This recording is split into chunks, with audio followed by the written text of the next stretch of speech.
감사합니다. 오늘도 이렇게 주님의 날, 주님의 손님 모셔 저희들 주님 앞에 예배드리기 위해 모였습니다.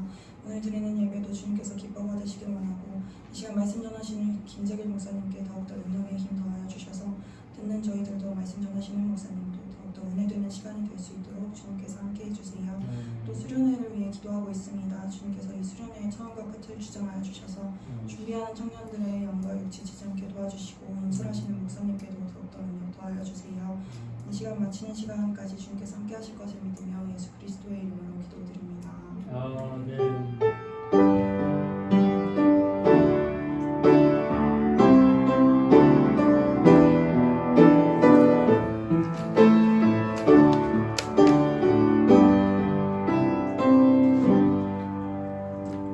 오늘 주신 말씀은 요한복음 1장 35절에서 42절 말씀입니다.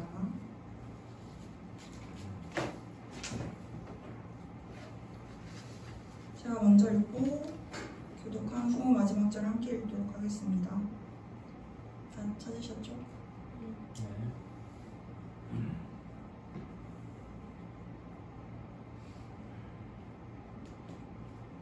네. 찾으세요.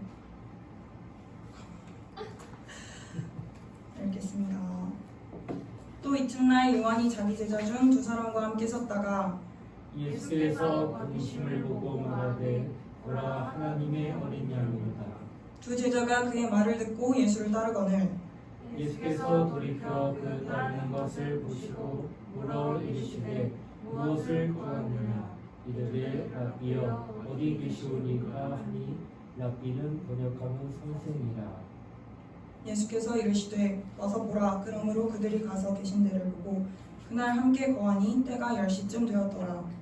요한의 말을 듣고 예수를 따르는 두 사람 중에 하나는 시몬 베드로의 형제 안드레라. 그가 먼저 자기의 형제 시몬을 찾아 말하되 우리가 메시아를 만났다 하고 메시아는 번역하면 그리스도라. 함께 읽겠습니다. 데리고 예수께로 오니 예수께서 보시고 이르시되 내가 요한의 아들 시몬이니 장차 게바라 하리라 하시니라. 게바는 번역하면 베드로라. 아멘. 목사님 나오셔서 하나님의 어린 양이라는 제목으로 말씀 전해주시겠습니다.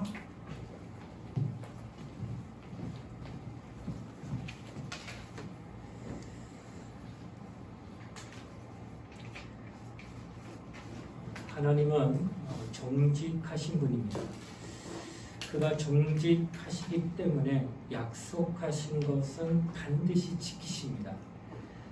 예수 그리스도가 이 땅에 오신 것은 하나님이 이미 약속하신 것을 변개치 아니하시고 지키신다는 증거가 나타난 겁니다. 즉 예수 그리스도가 오셔서 십자가에 죽으신 것은 하나님의 언약의 성취이라 하는 것입니다. 그러기 예수는 오늘날 우리에게 구원과 구주가 되셨다라는 사실입니다. 율법에는 두 가지가 있는데 하나는 모세의 율법이라고 말하는 율법이 있고 다른 하나는 인간이 스스로 만든 율법이 있다는 겁니다. 성경이 모세에게 율법을 강조하는 것도 인간에 의해 만들어진 율법과 구분하기 위해서라는 거예요. 우리 율법하게 되면 오직 그냥 모세의 율법만 말하는데 율법이 그것만 있지 않다라는 겁니다. 다시 말하면 인간이 만든 율법은 모세보다 훨씬 이전 아브라함 때부터 시작이 된다는 거예요. 아브라함의 후손 가운데는 이스마엘이 있고 그 후손들은 그들 나름대로의 법에 따라 십계명과 유사한 십계명이 그들에게 있고 또 유일하신 하나님만을 섬긴다고 하는 기록이 그들의 경전에 나와 있다는 거예요. 그러니까 모세 이전에 아브라함의 후손이 이스마엘의 후손들 가운데 벌써 사람이 만든 율법이 존재하고 있었다고 하는 겁니다. 그래서 하나님 외에는 다른 신을 섬기지 아니하고 우상을 만들지 아니하며 하나님의 이름을 욕되게 하지 못하게 한다라는 명시가 되는 그 율법의 조항이 사람이 만든 이스마엘의 후손이 만든 그 율법에도 기록이 되어 있다는 거예요. 그러나 그들의 율법은 하나님으로부터 계신된 약속에 의한 것은 결코 아닙니다. 이걸 구분하는 겁니다. 이는 인간의 양심을 따라 인간 스스로 세운 법입니다. 인간 속에서 자생된 율법인 것입니다. 이 율법은 1.1획도 변할 수 없는 곧 하나님에 의해 주어진 율법과 같은 것이 아니라 영원한 보장과 약속이 없는 자생된 법이라고 하는 겁니다. 그들은 이러한 법으로 열심히 하나님을 섬기고 있습니다. 지금도 그들은 하루에 5번씩 그들의 성전을 향하여 머리 숙이며 기도하고 있다라고 하는 거예요. 이것이 바로 그들이 만드는 율법에 그와 같은 명시된 것이 있기 때문에 지금도 후손들이 그것을 지키고 있다는 거예요. 자, 하나님은 모세를 신의 산으로 불러 율법을 계시하셨습니다.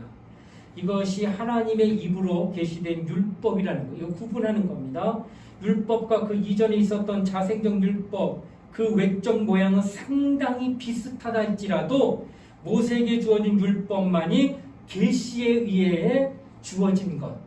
그러니까 사람의 손에 의해서 만들고 지혜로 말미암아 만든 율법이 아니라 하늘로부터 하나님이 계시에서 기록이 되어지는 말씀이 율법이라. 이게 구분되어져야 된다는 거예요. 이것을 모세가 하나님으로부터 40주야로 신의 산에 올라가 독대하며 받은 계명이 바로 율법이라는 거예요. 그래서 오늘날도 그 율법을 그냥 율법이라 말하지 아니하고 모세의 율법 이렇게 표현한다는 거예요. 예를 들어 나는 우상을 별로 좋아하지 않으니 우상 섬기지 않겠다고 우상 안 섬겨요. 그럼 분명히 결론적으로 우상 안 섬기는 거예요. 그러나 10계명 가운데도 나 왜 다른 신을 두지 말고 우상을 섬기지 말라는 계명이 있어요. 같은 맥락에서 보면은 분명히 둘 다 우상 섬기지 않아요. 그런데 하나는 나는 우상을 좋아하지 않으니까 그래서 난 우상 안 섬겨 하는 마음에서 우상을 안 섬긴 거고, 또 하나는 10계명 가운데 우상을 섬기지 말라는 계명이 있기에 나는 그 계명에 순종하여 나는 우상 섬기지 않습니다. 결론을 볼 때는 똑같이 우상 섬기지 아니지만 하나님 편에서 볼 때는 전혀 틀리다는 거예요. 내가 원하지 않아서 내가 별로 좋아하지 않아서 우상을 섬기지 아니하는 그 모습과 말씀에 따라 순종하여 내가 계명을 지켜 우상을 섬기지 아니한다라고 하는 것은 마치 구원과 멸망이라는 거예요. 하나님이 계시한 말씀에 순종하여 우상을 섬기지 않으면 구원받습니다. 은혜 받습니다. 하나님이 인도하십니다. 그러나 겉으로는 우상 섬기자는 것도 그들과 똑같은데 내가 마음에 나는 우상 싫어하기 때문에 안 하는 거로 하게 되면 그를 멸망한다는 거예요. 그러니까 지금도 토라라고 하는 경전을 열심히 섬기는 그들 보면 거의 완벽하게 성경에 흡사한 이야기들 많이 끄집어내서 만들어놨어요. 어찌 보면 굉장하게 신앙적으로 대단하다고 느낄지 모르지만 아쉬운 거는 이게 누구로부터 출발했냐는 거예요. 사람의 만들어 놓은 것이냐 하나님의 계시로 온 것이냐, 이것이 분명히 구분되어 있다라고 하는 것을 성경은 말한다고 하는 것입니다. 지금까지 한 이 하나님의 계시로 말미암은 율법과 자생적으로 곧 양심으로 말미암아 이것은 옳은 거 아니니까 이건 하면 안 돼 이렇게 만들어진 율법의 차이는 어디에 있는가 라고 하는 것을 성경은 좀 얘기합니다. 그것은 바로 자기 양심이 법이 돼 자생적 율법에는 뭐가 없느냐? 한 가지가 없습니다. 그건 언약이 없다는 거예요. 왜? 계시가 아니기 때문에. 계시는 반드시 하나님의 언약을 동반하면서 나타난다라는 사실입니다. 즉 하나님으로부터 보장된 언약이 없습니다. 그러나 모세의 율법은 그 자체가 언약입니다. 구약을 성경은 말하기를 율법과 선지자들의 예언이라고 하는 표현을 씁니다. 이것은 선지자가 예언자인 것 같이 율법에도 예언이 들어있다고 하는 것을 표현하고 있다는 거예요.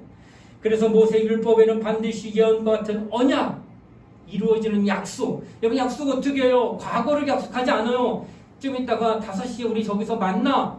아직 지금은 3시인데. 미래적인 것을 약속하는 것처럼 언약이라는 게 그거예요.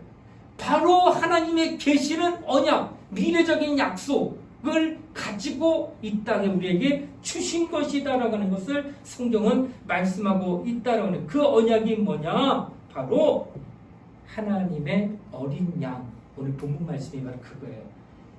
그러니까 율법 아까 계시에 따라서 오신 말씀 안에 반드시 언약이고 약속이 있어야 되고 그 약속은 하나님의 어린 양이었다고 하는 사실을 우리는 성경, 곧 율법을 통하여서 보게 되어졌다라고 하는 거 성경은 말씀하고 있다는 겁니다. 그러므로 어린 양이 없이는 어떠한 의식이나 예배도 성립이 되지 않습니다. 왜? 같은 율법적으로, 그러니까 하나님으로부터 온 율법과 또 하나는 뭐예요? 사람이 자생하여서 양식적으로 만든 어떤 그런 토라라고 하는 경전 같은 것도 율법이라고 그래요. 그들한테. 이것은 겉모습은 거의 비슷하고 아니 더 완벽할지도 모르겠어요. 그쪽이. 그러나 거기에는 뭐가 없느냐? 하나님의 약속이 없기 때문에 그 약속 가운데는 어린 양. 그러므로 그 약속인 어린 양이 없는 예배나 의식은 결코 아무 의미가 없다는 거예요. 그들이 우리보다 더 예배 잘 드려요. 그들이 우리보다 더 열심히 기도해요. 그들이 우리보다 더 성결합니다. 어마어마합니다. 근데도 그들과 우리가 차이가 두는 것은 하나님이 관심 없다는 거예요. 거기에는. 외적으로 볼 때는 되게 경건해 보이고 외적으로 볼 때는 굉장히 신령해 보이고 외적으로 볼 때는 참으로 대단하게 보였다 할지라도 하나님 거기에 관심 없다는 거예요. 왜? 언약이 없잖아. 내가 약속한 게 아니잖아. 그건 상관 안 한다는 거예요. 하나님이.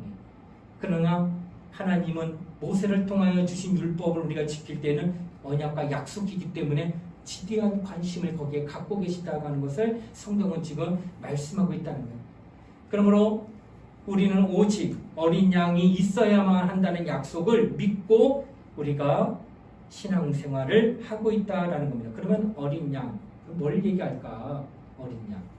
우리 양 자주 봐요? 아니요. 동물에 가야 가끔 보고 최고 많이 본 게 이제 대관령 갔을 때 제 프로필 사진은 아니지만 이제 사진 찍다 보니까 교사들하고 와서 찍었던 사진 같아요. 겨울에 양떼 목장 가가지고 양한테 풀 먹이는데 그렇게 했던 것은 그러니까 양을 우리가 실제 잘 못 보잖아.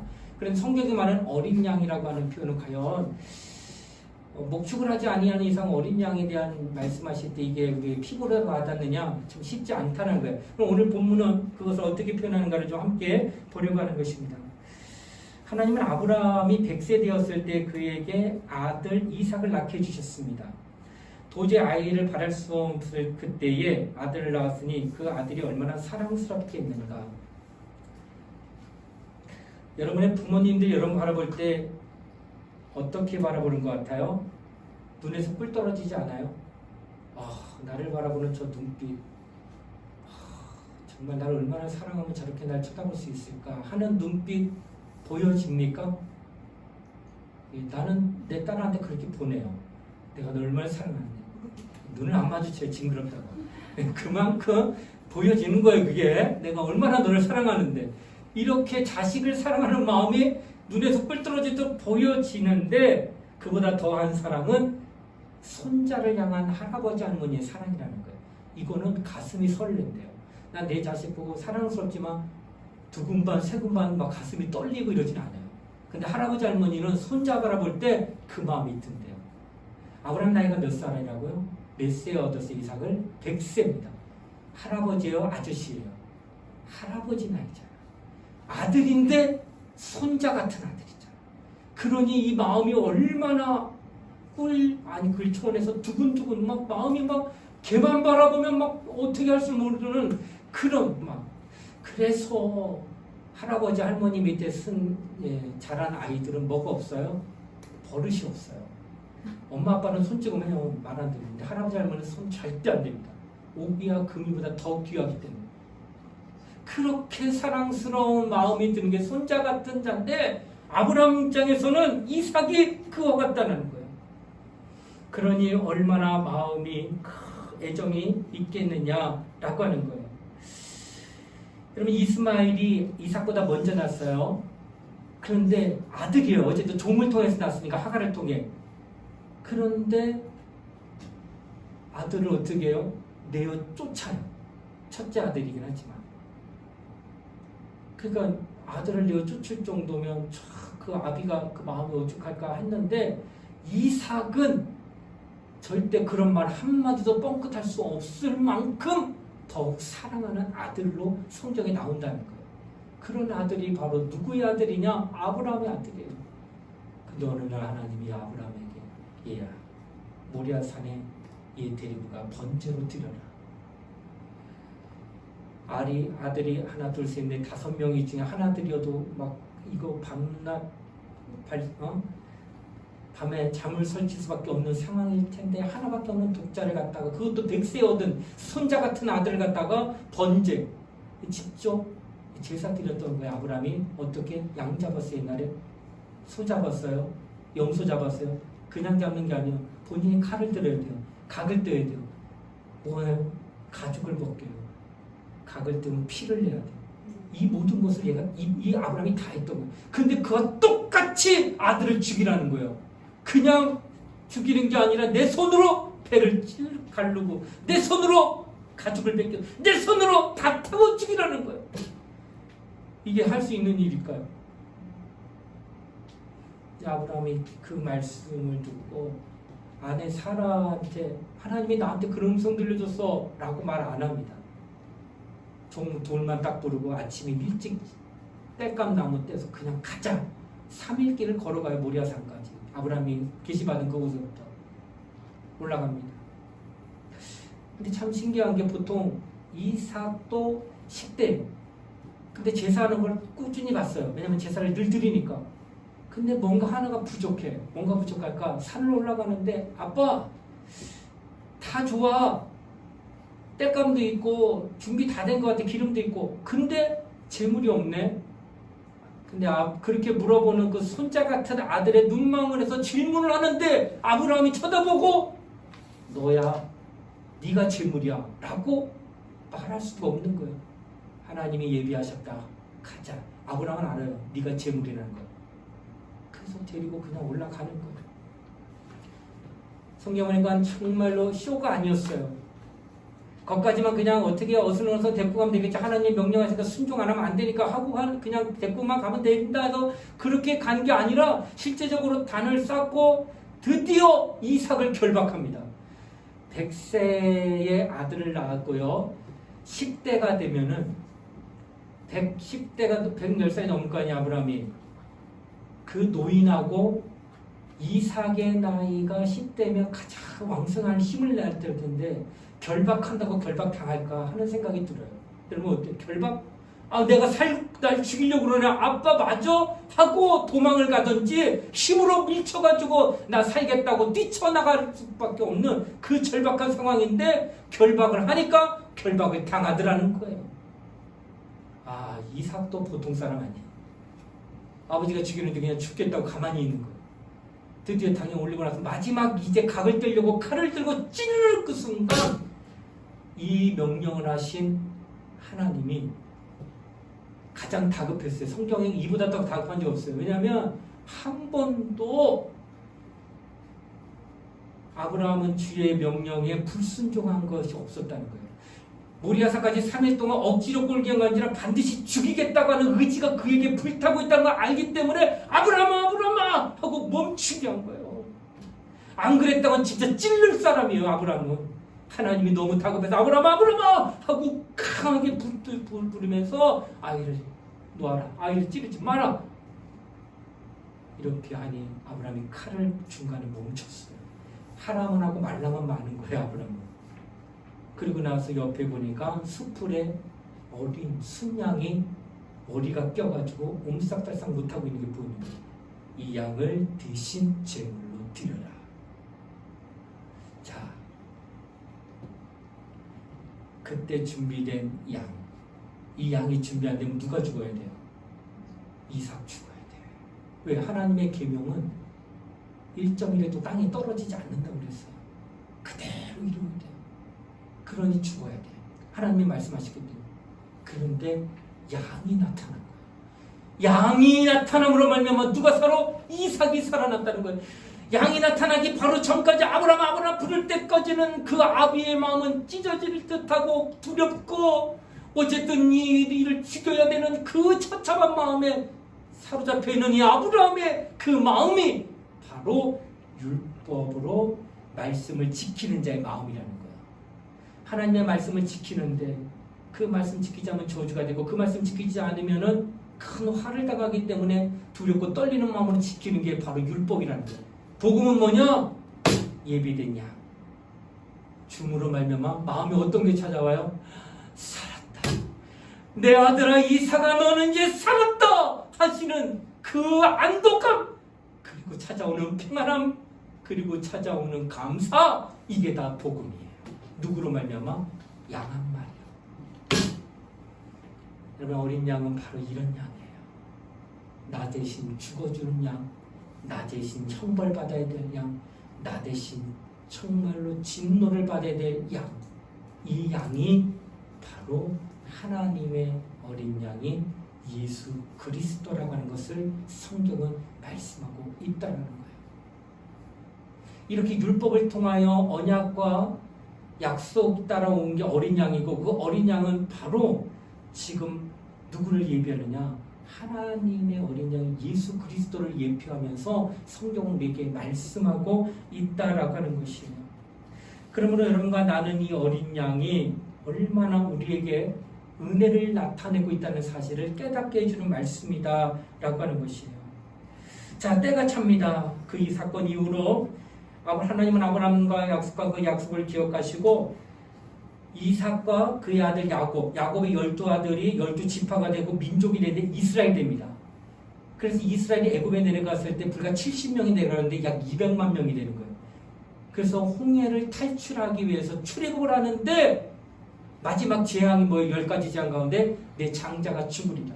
그때 한 가지 방법, 살아날 수 있는 게 어린 양을 잡아서 피를 내서 문 인설주에 좌우 인설주의 문지방에 발라라. 피를 바깥에 나와가지고 그리고 들어가서 문을 걸어 잠궈. 그러면 죽음의 사자가 그 집을 갈 때의 마지막 재앙은 장자의 재앙인데 뭘 보면 넘어가느냐? 피를 보면 내가 그 집을 넘어가서 장자의 죽음을 면하게 한다는 거예요. 자식이 죽으면 땅에는 묻어요. 그러나 저희 할머니가, 저희 작은아버지가 일찍 돌아가시니까 할머니 댁에 방학 때 가면 먼 산 쳐다보고 자꾸 울어.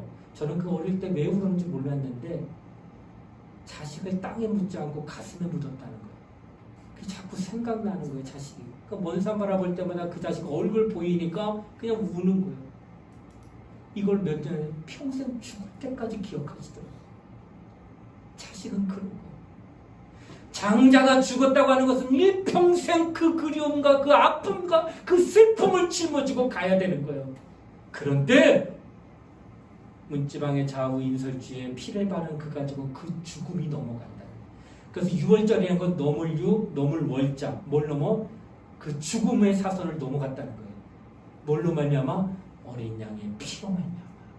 그러니까 이스라엘은 어린 양이라고는 약속이 없었다면 다 큰일 날 일들이 벌어진 거예요.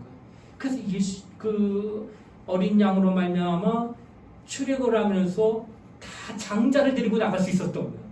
그러나 이것을 믿지 않았던 애굽의 장자들은 다 죽었어요.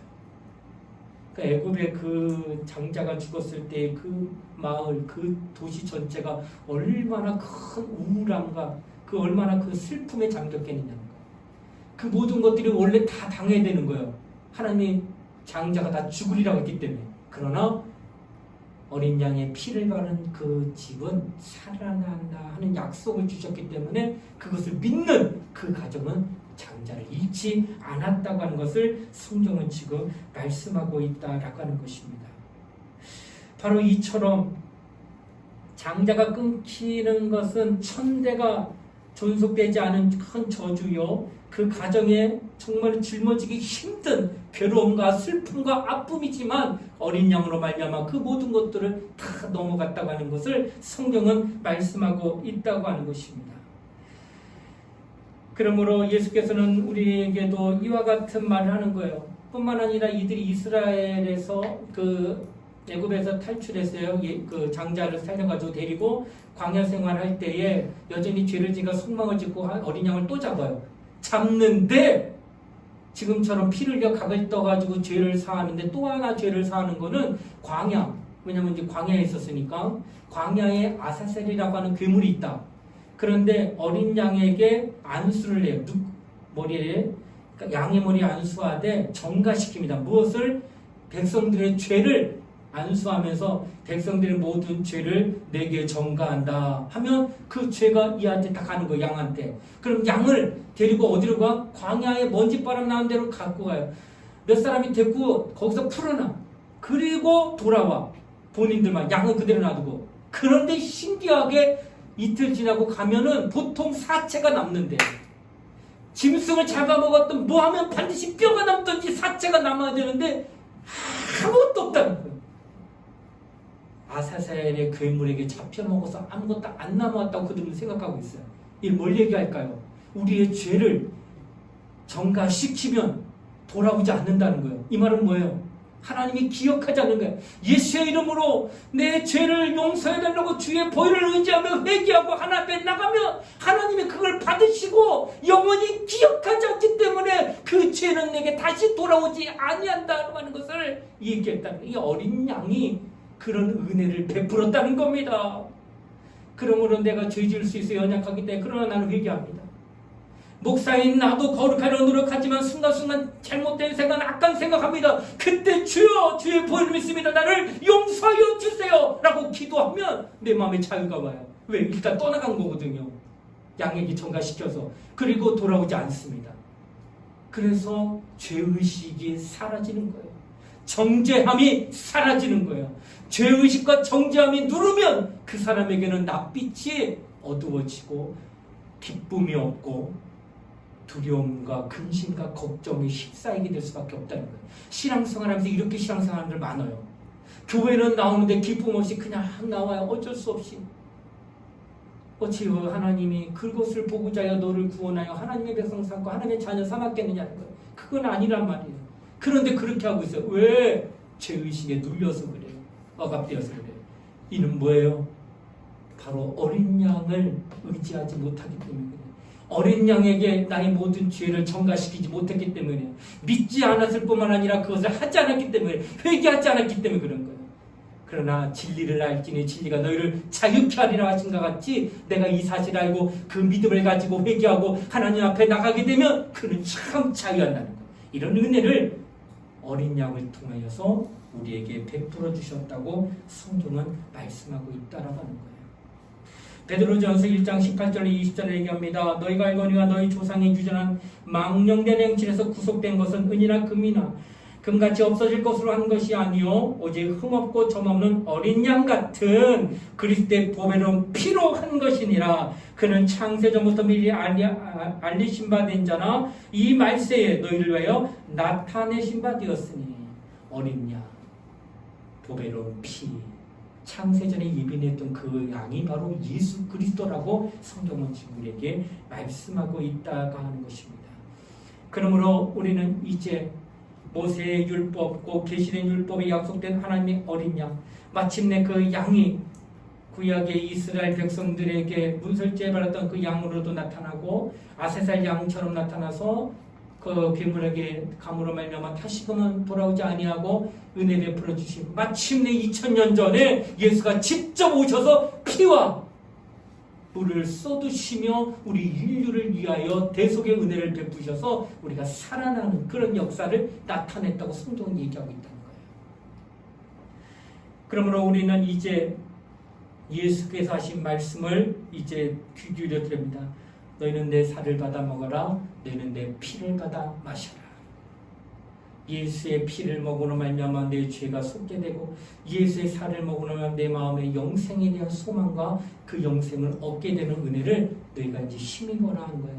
이것이 바로 어린 양으로 말미암아 약속의 성취가 이루어진 것을 성경은 얘기한다는 거예요. 그러므로 우리는 예수는 하나님의 어린 양이다 라고 하는 것, 어린 양 하니까 예쁘고 하얗고 만져주고 싶고 깨물어주고 싶은 이런 양이 아니라 예비된 화목제물, 나를 위하여 대신 죽을 양, 이게 어린 양이에요. 나를 위하여 피 흘릴 양, 그게 어린 양이야. 나를 위하여 아사셀이라고 하는 괴물에게 가서 사라져야 될 양, 그게 어린 양이라는 거예요. 그런 어린 양을 내게 보내신 하나님이 은혜로 나에게 허락되게 하신 양이 예수예요. 그러니 내게 너에게 준 예수, 너는 어떻게 받아들이겠느냐? 그가 말씀하시는 내 살을 받아 먹으라도 받아 먹고 있느냐? 내 피를 받아 마시는 것처럼 그의 보혈을 의지하며 정말로 하나님 앞에 거룩하려고 하느냐? 내 살을 받아 먹으라도 그의 하신 말씀을 그렇게 믿고 순종하며 하나님 앞에 나와 하나님이 주시는 은혜의 자리에 네가 있느냐? 묻고 있는 거예요. 여러분과 나는 과연 정말로 예수가 하나님의 어린 양이라고 하는 이 사실을 믿음으로 고백하며 확신할 수 있어야 된다라고 하는 겁니다. 우리 한번 따라합니다. 예수는 하나님의 어린 양이십니다. 다시 한번 더, 예수는 하나님의 어린 양이십니다. 예수는 하나님의 어린 양, 우리가 그 예수를 의지하는 겁니다. 하나님 아버지, 하나님의 어린 양이신 예수 그리스도의 보혈로 죄사함 받고 구원받는 우리의 심령에 하나님의 영원한 약속이 나타나게 하여 주시옵소서 하는 마음을 갖고 기도하게 되면 하나님은 크게 기뻐하시는 거예요. 옳거니 맞다, 나는 내게 가장 좋은 것 준 게 바로 예수다. 이보다 더 좋은 것을 너에게 줄 수 없어 최고의 것을 준 게 예수다. 그 예수는 어린 양으로 너에게 줬으니 그 양을 의지하고 그 양을 바라보며 그 양으로 말미암아 은혜를 받으라고 성경 말씀하고 있는 거예요. 그 뭐야, 그 어린 양이신 예수를 오늘 우리 모두가 정말 사모하면서 그의 보혈을, 그의 말씀을 우리가 정말 의지하고 믿음 생활하며 승리하는 우리 모든 그리스도인, 또 우리 청년들 되시기를 주의 이름으로 축원을 드립니다. 이 시간 우리 함께 통성으로 기도할 때 하나님의 어린 양, 내가 하나님의 어린 양이 막연하게 예쁘고 귀엽다 생각하는 그런 양이 아니라 나를 위하여 죽어줄 양, 나를 위하여 피 흘려 주실 양, 나를 위하여 광야간으로 가서 다시금 돌아오지 아니하는데 죄를 완전히 기억하지 아니하는 양, 그런 양으로 내게 나가왔어요. 내가 그 같은 양을 받아들이고 그 양과 같은 그 모습을 기억하면서 믿음으로 고백하게 되고 또 시인하게 되면은 그리스도께서 베풀어 주신 그 모든 것들을 우리가 누리게 된다라는 사실을 성경은 말씀하고 있습니다. 우리 모두 다 하나님의 어린 양이신 예수만을 의지하는 그런 심령이 되게 해달라고 우리 예수여 한번 부르고 우리 통성으로 함께 간절히 기도하시겠습니다. 예수여, 하나님 아버지 감사드립니다. 주님의 어린 양은 바로 예수 그리스도시요, 그 양으로 말미암아 정말로 내 영혼이 살았다고 하는 사실을 기억하게 해주시기 원합니다. 그 양으로 말미암아 내가 다시금 하나님 나라를 소망할 수 있다는 사실에 감사하게 해주시기 원합니다. 이제는 난 영혼이 지옥으로 갈 수 있는 미천이 없는 자입니다. 나는 오직 하늘이나 소망을 가지고 기쁨이 넘치는 자입니다. 이 모든 것이 어린 양으로 말미암아 이긴 사건이요 이루어진 역사임을 기억하고 날마다 하나님의 어린 양이신 예수만을 의지하는 자리가 여기십니다. 그가 내 살을 받아 먹으라 내 피를 받아 마시라 같이 그리스도의 보혈을 말미암아 깨끗함을 받는 자, 그리스도의 말씀과 살이 되는 그 말씀을 의지하여 순종하여 내 영혼이 영생을 얻는 자, 생명과 영생을 얻는 자가 되게 해주시기 바랍니다.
하나님의 어린 양, 귀엽기만 하고 깜찍한 양을 상상하거나 기대하는 것이 아니라 나 대신 죽어줄 양, 나 대신 피 흘릴 양, 나 대신 죄를 가지고 광야로 사라져 줄 양, 모든 것이 나를 위하여 준비된 그 양이 바로 예수 그리스도이심을 깨달아 일평생 예수만을 사랑하고 예수만을 의지하며 믿음 생활하는 우리 모두가 되도록 인도하여 주시옵소서.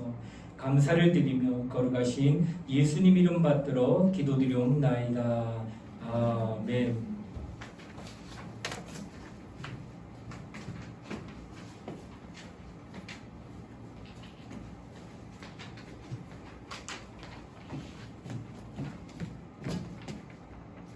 다음 주는 본당에서 예배를 드리고요.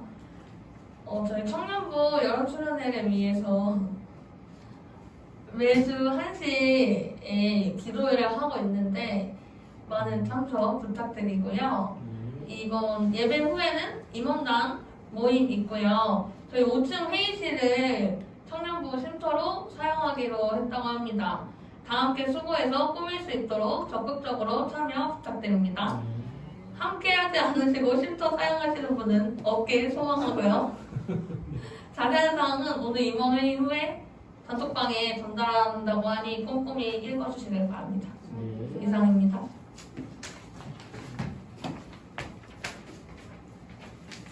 나의 안에 거하라 찬양하겠습니다.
지금은 우리 주 예수 그리스도의 은혜와 하나님의 사랑과 성령의 감화 감동 교통하심이 오늘 하나님의 어린 양이신 예수 그리스도를 나의 구주로 믿고 그분이 나를 위하여 행하신 모든 것들을 믿어 시인하며 고백하며 인정하며 감사하며 날마다 그 은혜를 누리며 살기를 소원하는 사랑하는 우리 청년들 머리 위에 이제로부터 영원토록 함께 하시기를 간절히 축원하옵나이다.